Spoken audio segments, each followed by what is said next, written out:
श्रीमन्नारायण नारायण हरि हरि श्रीमन्नारायण नारायण।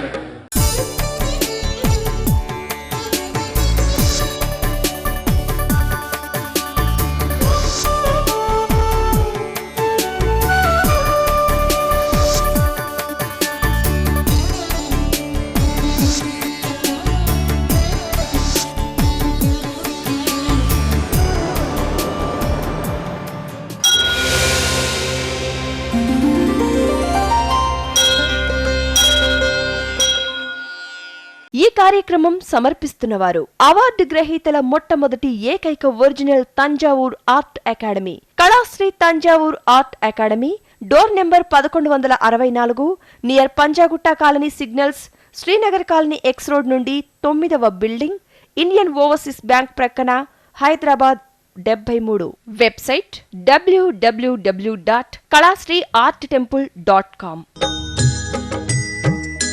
श्रीमन्नारायण नारायण हरि हरि श्रीमन्नारायण नारायण हरि हरि श्रीमन्नारायण नारायण हरि हरि श्रीमन्नारायण नारायण हरि हरि।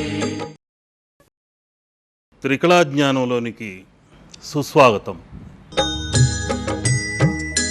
श्रीमन्नारायण नारायण हरि हरि श्रीमन्नारायण नारायण हरि हरि श्रीमन्नारायण नारायण हरि हरि श्रीमन्नारायण नारायण हरि हरि।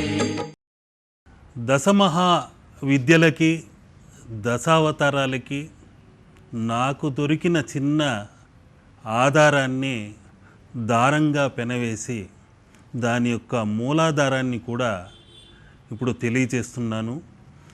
చిన్న శ్లోకమే, ఆ 4 గీతలు ఏమిటంటే, కడచ్చిడద్వాయ లలితా పుం రూప కృష్ణ విగ్రహ అంటే లలిత కృష్ణ రూపమని ఈ వేదంలో తెలుపుతున్న పరమార్థము। కడ చిడధ్వా శ్రీతార పుంరూప రామ విగ్రహ అంటే రాముడి యొక్క రూప అంశముతోనే ఉన్నదే తారాదేవి। ఆ తర్వాతది చిన్మస్త నృసింహ శ్వేత్ వామనో భువనేశ్వరి, నరసింహస్వామి సంకేతాన్ని తెలిపేదే, పోలిక కలదే చిన్మస్తాదేవి। వామన రూపాన్ని తెలియచేసేదే భువనేశ్వరీ దేవి। జమదగ్ని యహ కాళికావతి మీనో ధూమ భవేత్, ఇక్కడ జమదగ్ని పరశురాముడు కాళికా తత్వముతో ఉన్నాడు, మీనావతారముతో ధూమవతి ఉన్నదని తెలియచేసే పరమార్థము పోలిక ఇక్కడ ఉన్నది। బగళ కూర్మమూర్తే సేత్ బలభద్రస్థు భైరవి, కూర్మమూర్తి తత్వముతో బగళాదేవి ఉంది, బలభద్రమూర్తికి అంశముతో భైరవి ఉందని తెలియచేస్తుంది। మహాలక్ష్మి భవేత్ బుద్ధి దుర్గా శ్వేత్ కల్కీ రూపిణి।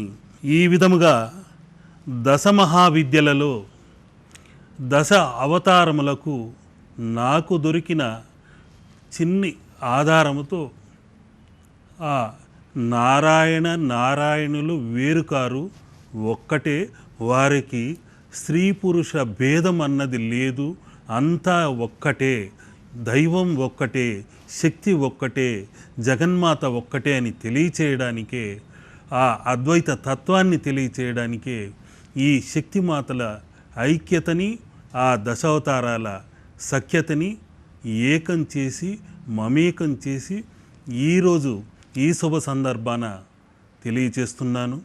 దశావతారాల గురించి, దశ మహావిద్యల గురించి తెలుసుకున్నాం। స్త్రీ కూడా దశ మహావిద్య అవతార తత్వముతోనే పుట్టి పెరుగుతుందనేది తెలియచేస్తున్నాను. బాలగా పుట్టి బేలగా పెరుగుతూ అబలగా సబలగా మారిందే మీనావతార తత్వము. అబల సబలగా మారినదే మీనావతార అంశము. ఆ మీనావతార అంశముతోనే ఎవరికి చిక్కీ చిక్కక అంది అందక నొప్పించక తానొవ్వక తప్పించుకుంటూ తిరుగుతూ చేప పిల్లలా పెరిగేదే ఆ బాలే మీనావతార అంశం. ఆ తర్వాతి అవతారమే కూర్మ అంశము. మందరగిరిని ఏ విధంగా మోసి అమృతాన్ని పంచిపెట్టాడో ఆ శ్రీహరి అంశముతోనే స్త్రీ కూడా గృహభారాన్ని మోస్తూ అందరికీ అమృత తత్వముతో ఆహారాన్ని పంచిపెడుతూ ఒక ఐరావతంలాగా, ఒక లక్ష్మిలాగా, పంచకళ్యాణిలాగా, మరకతంలాగా ఇలా అనేక విధాలుగా కల్పవల్లి అయి కల్పవృక్షమై కోరిన వారికి కోరినవన్నీ అందిస్తూ సహాయకారిగా ఉండేదే ఈ కూర్మావతార పోలిక. ఆ వరాహస్వామి భూమిని ఏ విధంగా సముద్ర గర్భం నుండి పైకి తీసుకొచ్చాడో అదే అంశంతో స్త్రీ కూడా సంసార సాగరం నుండి మన గృహాన్ని తీర్చిదిద్ది అందరినీ పైకి తీసుకొచ్చి వారి అభివృద్ధిని కోరుకుంటూ నిత్యం మనలోని మనాన్ని కడిగి వేస్తూ జలాన్ని చల్లి రంగవల్లులు వేసి ఇంటిని అలంకరించి తీర్చిదిద్దేదే ఆ గృహలక్ష్మి. ఆమె వారాహిమూర్తిగా నిత్యం పోరాడుతూ ఉంటుంది. మనలోని మలినాల్ని కూడా తొలగించే అతి శక్తివంతమైన అంశంతో ఉన్నదే గృహలక్ష్మి. ఆ తర్వాతి అవతారమే నరసింహ అవతారము. ఆ నరసింహ అవతార అంశంతోనే దేవి చిన్మస్తా రూపంతో ఆవిర్భవించింది దశమహావిద్యల్లో. నరసింహస్వామి స్తంభాన్ని ఛేదించుకొని ప్రహ్లాదుడి కోసం ఆ హిరణ్యకశిపుడిని ఎలా సంహరించాడో ఆ అంశముతోనే స్త్రీ కూడా గర్భాన్ని ఛేదించుకొని ఒక జీవికి సృష్టినిచ్చేది, పేగు తెంచుకొని పుట్టేదే ఆ అంశము పోలిక. చిన్మస్తా పోలికతోనే ఒక స్త్రీ తన రక్తాన్ని పాల రూపంలో బిడ్డకు అందిస్తూ పెంచి పెద్ద చేస్తుంది. తన బిడ్డకే కాదు, తన చుట్టూ ఉన్న అనుచర గణానికి చిన్మస్తాదేవి ఏ విధంగా కంఠాన్ని కత్తరించుకొని రక్తాన్ని దారపోసిందో అదేవిధంగా స్త్రీ కూడా తన చుట్టూ ఉన్న అనుచర గణానికి, తన బంధువర్గానికి అందరికీ సేవలతో శ్రమదానంతో రక్తాన్ని దారపోస్తూ నిత్యం వారికై కష్టపడుతూనే ఉంటుంది. అదే చిన్మస్తా యొక్క పోలిక, ఆ అంశము. తన బిడ్డ జోలికి ఎవరైనా వస్తే ఆ తల్లి బిడ్డను ప్రహ్లాదుడిలా పెంచాలని తపిస్తూ ఉంటుంది. ఎవరైనా తన బిడ్డ జోలికి వస్తే నరసింహ అవతారమే ఎత్తుతుంది. మనిషే కాదు, జంతువులు కూడా అంతే. ఆ మాతృ ప్రేమతో నరసింహ అవతారం ఎత్తి దూరంగా పారద్రోలి తన శిశువుల్ని కాపాడుకుంటారు. అదే అంశతోనే నరసింహస్వామి అవతార తత్వముతోనే ఈ స్త్రీమూర్తి మాతృమూర్తిగా అవతరిస్తుంటుంది. ఇక వామనావతారము. వామనుడు ఏ విధంగా గుజ్జు రూపముతో వచ్చి 3 అడుగులు దానం చేస్తే చాలు అని చెప్పి విశ్వాన్ని ఏ విధంగా ఆక్రమించుకున్నాడో అదేవిధంగా స్త్రీ కూడా మొదటి అడుగు భూమిపై పుట్టిన వెంటనే బాలగా బేలగా పెరిగి ఆ తరువాత అబల నుండి సబలగా మారి పుట్టింటి నుండి మరో అడుగు మెట్టినింట్లో పెట్టి అక్కడికి తన త్యాగ నిరతితో అందరికీ అడుగులకు మడుగులొత్తుతూ తన విశ్వరూపంతో అనురాగంతో అందరినీ ఆకట్టుకుంటూ వారి యొక్క వంశాంకుర సృష్టిని వృద్ధి చేస్తూ వస్తూ తన విశ్వరూపాన్ని చూపిస్తుంది. ఈ 3 అడుగుల అనుగ్రహ పోలిక ఇక్కడ కూడా స్త్రీమూర్తిలో దాగి ఉంది. పుట్టినింట్లో ఒక అడుగు, మెట్టినింట్లో ఇంకొక అడుగు, ఆ తర్వాత తన బిడ్డలకు ముందడుగు వేసే, ఈ జగాన్ని జయించే అనుగ్రహాన్ని, లక్ష్యాన్ని నేర్పేదే మాతృమూర్తిగా ఆ స్త్రీమూర్తి ఉంది. ఆ స్త్రీమూర్తి ఏ విధంగా ఈ వామనావతారానికి పోలిక ఉంది అంటే మరొక విషయం కూడా చెప్పవచ్చు. వామనుడు బలిని ఏ విధంగా పాతాళానికి తొక్కాడో అదేవిధంగా ఈ స్త్రీ కూడా ఆకలిని పాతాళానికి తొక్కి అందరికీ ఆహారాన్ని పంచిపెట్టే మాతృమూర్తిగా, స్త్రీమూర్తిగా విరాజిల్లుతుంది. ఆ తల్లే అన్నపూర్ణేశ్వరి అని కూడా మనం భావించవచ్చు. కొందరు అన్నం పెట్టిన వెంటనే కోపం వస్తే నిర్లక్ష్యంగా విసిరేస్తుంటారు. అది మహాదారుణమైన విషయం. అది శ్రమించి కష్టపడి రుచిగా ఉందో లేదో, మెచ్చుకుంటారో నొచ్చుకుంటారో అని ఆ స్త్రీ తీసుకొచ్చిన అన్నాన్ని ఆ విధంగా నిర్లక్ష్యంగా విసిరేస్తే ధాన్యలక్ష్మి 7 తరాల వరకు వారి దరిచేరదు. అన్నం అన్నది పరబ్రహ్మ స్వరూపం, నిర్లక్ష్యపరచకూడదు. ఆ అన్నపూర్ణేశ్వరియే వచ్చి శ్రీమూర్తిగా మనకు వడ్డిస్తుందని భావించి తృప్తిగా భుజించాలి. అప్పుడే ఆ ఆహారంలోని శక్తి మనలో జీర్ణమై మంచి అనుగ్రహ శక్తిగా అదృష్ట తరంగాల్ని ప్రసాదిస్తుంది. ఇదే ఈ వామనమూర్తిలో దాగిన పరమార్థం. ఆ తర్వాతి అవతారమే పరశురామ అవతారం. ఈ అవతారముతోనే స్త్రీమూర్తి కూడా మన ఇంట్లో ఉంటుంది. కామక్రోధ మోహ లోభాల్ని, ఆ వికారాల్ని తన మమకార సహకారాలతో నరికి వేసుకుంటూ, వారిలోని ఆగ్రహాల్ని నరికివేస్తూ మమకారంతో, అనురాగంతో జయిస్తుంది. ఆ జమదగ్ని తత్వంతో ఉన్నదే స్త్రీ శక్తి. ఆ తర్వాతి అవతారమే రామావతారము. ఒక మాట, ఒక బాణము, ఒక పత్ని, రామరాజ్యము, ఇవన్నింటికీ చిహ్నాలే రాముడు. అటువంటి అంశముతోనే ఒక స్త్రీ ఉంటుంది.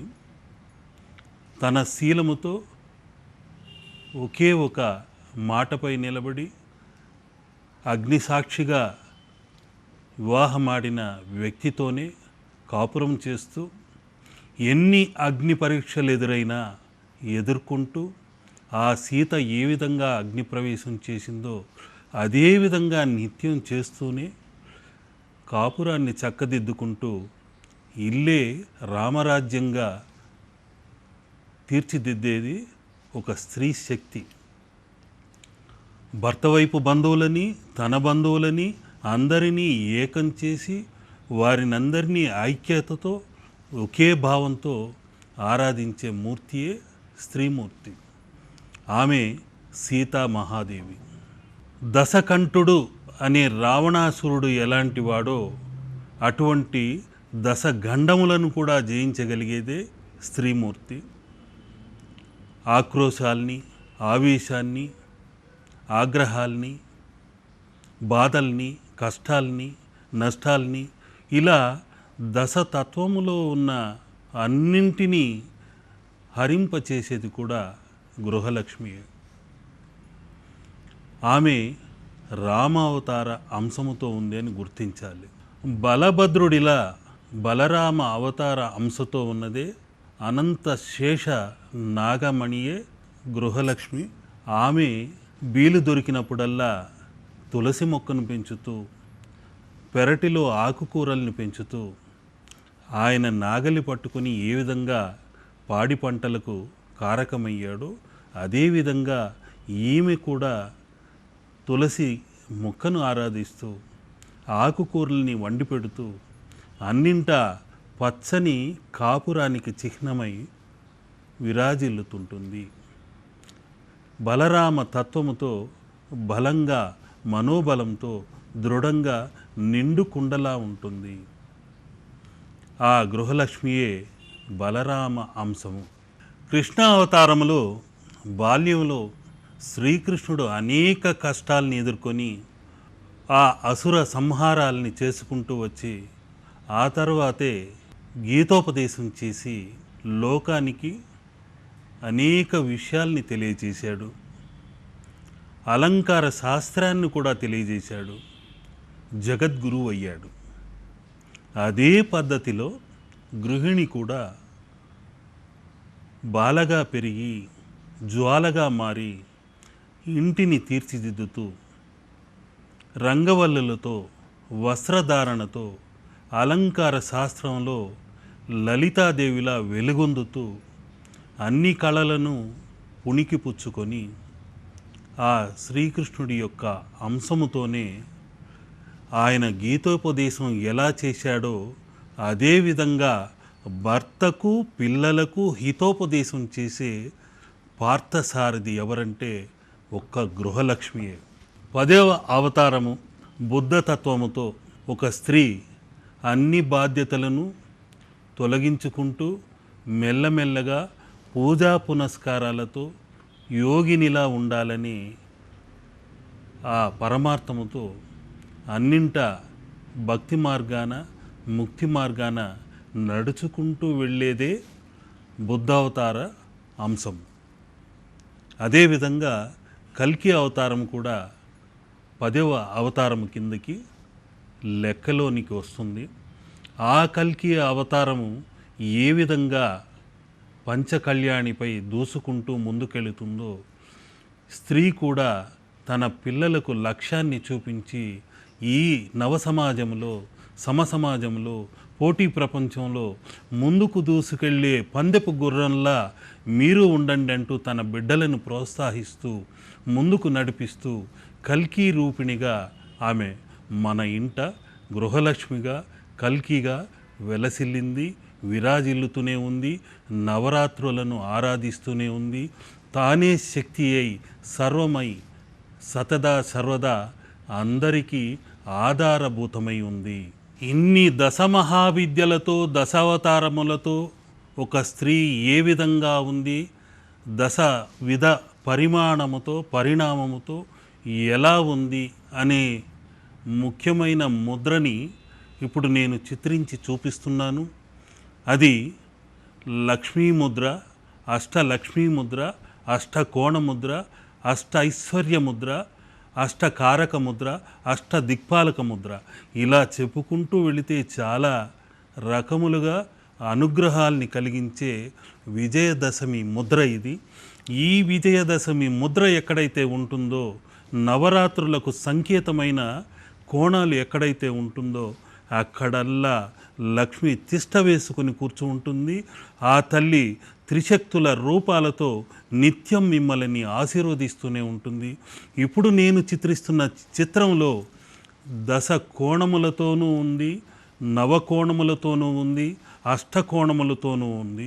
ఇది అతి ముఖ్యమైన ముద్ర, ఆ శక్తిమాత ముద్ర.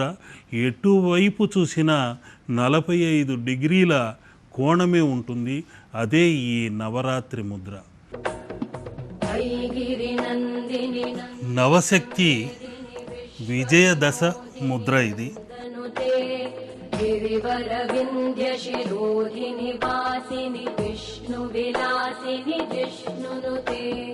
భగవతి హేషితి కంఠ కుటుంబిని భూరి కుటుంబిని భూరి కృతే జయ జయ హే महिषासुरमर्दिनि रम्यकपर्दिनि शैलसुते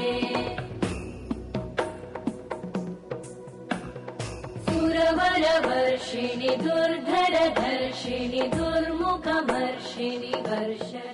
ఎటువైపు చూసినా 45 డిగ్రీల కోణాలతోనే ఉన్నదే నవరాత్రుల తత్వము. ఆ సంకేతము కూడా అదే అని మీరు గుర్తుంచుకుంటే దాన్ని బట్టే అర్థమవుతుంది 9 అన్నది ఎంత శక్తివంతమైనది.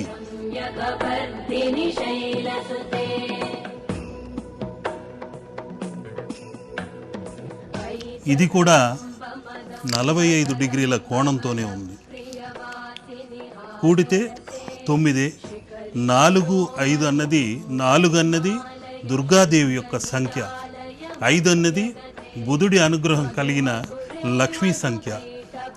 ఇక్కడ పార్వతి లక్ష్మి ఏకమై సరస్వతి అనుగ్రహంతో జామంత్ర రూపముతో యంత్రతత్వముతో మంత్రతత్వముతో ఈరోజు ఈ విధంగా నవశక్తి కోణాలతో మీ ఇంట ఉన్న నవవిధములైన నవగ్రహ దోషాల్ని కూడా పారద్రోలుతూ అతి శక్తివంతమైన నవశక్తి విజయదశ ముద్రగా మీలోని దోషాలన్నింటినీ పారద్రోలుతుంది. ఇప్పుడు ఇక్కడున్న అష్టకోణ నవకోణ ముద్రలలో ఓం అనే త్రిశక్తుల 3 అన్నదే త్రిశక్తి తత్వము, ఇలా త్రిశూల తత్వము. ఈ త్రిశూలమే ఈ విధంగా 3వ సంఖ్యగా సంతరించుకుంది. అదే సంఖ్య ఓంగాను ఇలా మారిపోతుంది. ఈ సంఖ్యనే త్రిశూలధారిణిగా అమ్మవారిగా మనం మరొక రూపంలోనూ ఆరాధించవచ్చు. ఆ తల్లి ఈ విధంగా మనల్ని నిత్యం అనుగ్రహిస్తూనే ఉంటుంది.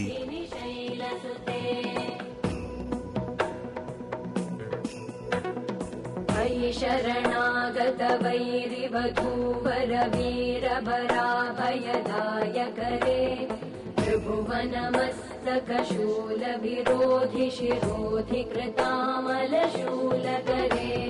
दुमि दुमितामर दुन्दुभिनादमहो मुखरीकृतते मकरे जय जय हे महिषासुरमर्दिनि रम्यकपर्दिनि शैलसुते. అకార ఉకార మకారములే లక్ష్మీ సరస్వతులై నిత్యం విశ్వాన్ని పరిపాలిస్తూ అఖిలాండ కోటి బ్రహ్మాండ నాయకిగా ఆ తల్లి మనల్ని నిత్యం అనుగ్రహిస్తూనే ఉంది. సమర విశోషిత